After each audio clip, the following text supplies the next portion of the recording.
Well, birds are my absolute passion and love, and I've been bird watching my whole life. So when I needed to find a hobby, something else to do besides working, it was naturally going to be photographing birds.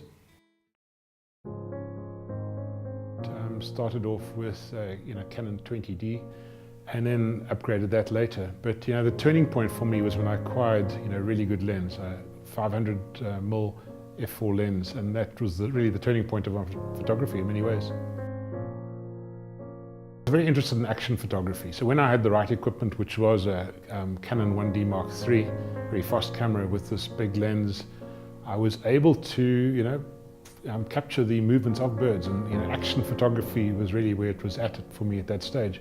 So I tried to put myself in situations where I was able to photograph interesting behavior, and I built a couple of portable bird hides, and I used to put these up in and around Kimberley, and I used to position myself in the hide before light and read the newspaper while sipping coffee, waiting for the sun to appear over the horizon, and for absolutely perfect light to photograph a range of water birds.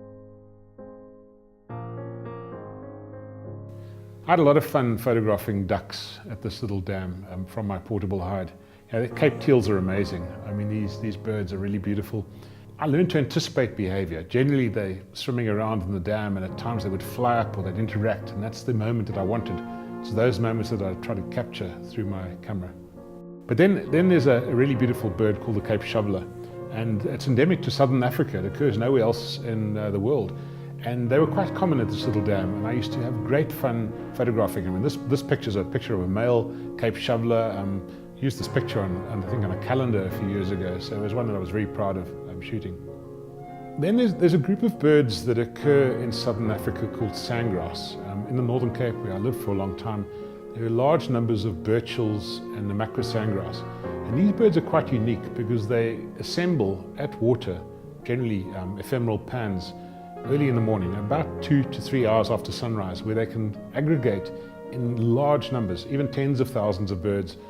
And I had so much fun over the years photographing these sandgrouse and capturing these birds that fly very quickly up to the water. And they stop, pause for a few moments and drink water and then fly off again.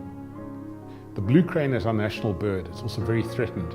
Only occurs in South Africa, marginally in Namibia. And these birds are under threat.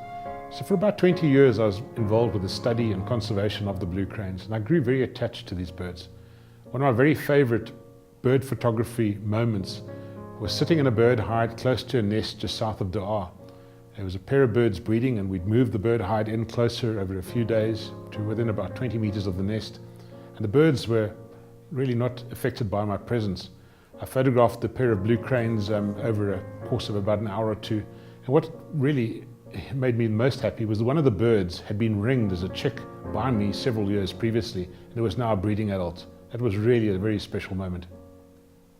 One of the characteristic features of the Eastern Karoo, the greater Daar area, during the summer months is the large numbers of lesser kestrels that move into this area to feeding on solifugids and insects. And then they aggregate to sleep in blue gum trees and other alien trees in the towns and cities at night. And I had great fun one morning driving along a road, a dirt road with a fence line next to me, photographing lesser kestrels in flight.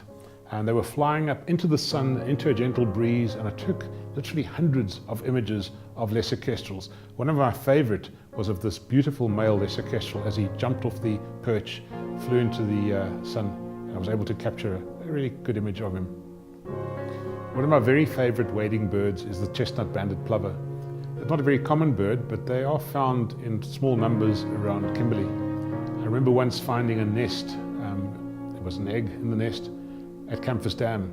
I decided to photograph these birds and moved my little portable hide in over a couple of days, and I was able to sit in this hide and photograph these birds.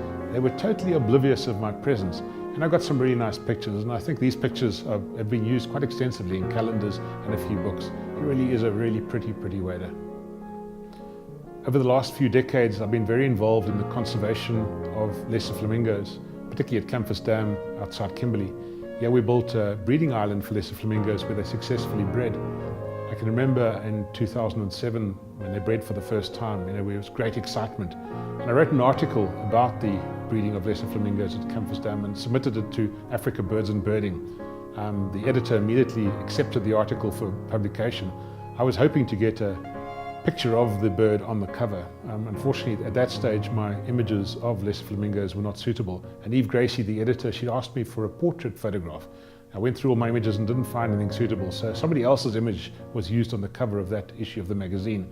Literally a week later, I was able to take a photograph of a spectacular lesser flamingo. Again, I was in my portable hide at the dam's edge, and this beautiful bird in pink breeding plumage moved up to me and, unaware of my presence, and I took, I think, several thousand images of this bird, and some of them came out really nicely.